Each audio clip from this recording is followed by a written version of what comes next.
pre-UFC as it is today, right. what sorts of money-making opportunities were there for these MMA fighters? Yeah, I mean, fighting in these small events, that's the thing about, I think it's one of the things that makes this sport so great, is all these guys were fighting, the Chuck Liddells and the Tito Ortizes, and the list goes on and on, the Randy Couture's and all the guys, the Matt Hugheses, all the guys that are legends now in this sport, and many others, were fighting in this sport because they loved it. They were passionate about it. I mean, these guys were making $1,000, $1,500 a fight, stuff like that. So what were the opportunities? It was an opportunity to still stay a professional athlete, kind of, you know. The opportunities today are just like playing in the NFL or playing in the NBA or Major League Baseball. And I ask that question because, and I know you've answered this before, I'm going to phrase it a different way.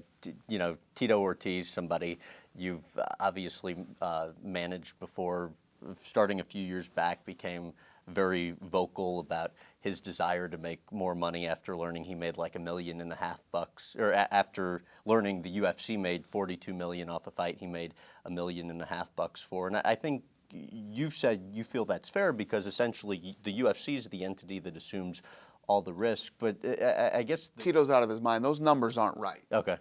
We didn't make $42.5 million and he made $1 million. Okay. That's not true. If you take revenue, if you take revenue, and I'm not even sure that the revenue was $42 million on the fight that he's talking about. You have to understand you're dealing with Tito Ortiz here, okay? Let's say there was $42 million in revenue. Cut that in more than half, because you're partners with the cable companies. Sure. And then we put on all the production ourselves. HBO doesn't come in and do our production. Fox doesn't come in and do our production. We do all the production ourselves. And the list goes on and on and on of all the costs that are involved in putting on a show. And the number, I guarantee you, was far from $42 million. Do you think there's a point where, you know, you talk about your competition being the NFL, the Major League Baseballs, the NBAs, NASCARs of the world, where the top salaries of your top stars are in line with those in the other sports? If I told you what the top salaries were with our stars, you'd be blown away. You'd be blown away. Here's the difference in the way that and I'll tell you why. We negotiate a contract with a guy. Takes weeks. You negotiate the contract, sometimes months, whatever it is. And you end up with a deal. Okay? Now, if you're the champion or a big star, usually your deal is to be cut into the pay-per-view. You're a partner with us on the pay-per-view. What we've done is we've come in and revolutionized the fight industry. Boxing is dying for many, many reasons. Okay? Many reasons. So we come in, we cut the deal with the guy. The guy ends up getting cut in a piece of the pay-per-view. There's other times where every time we put on a pay-per-view, we're rolling the dice, man.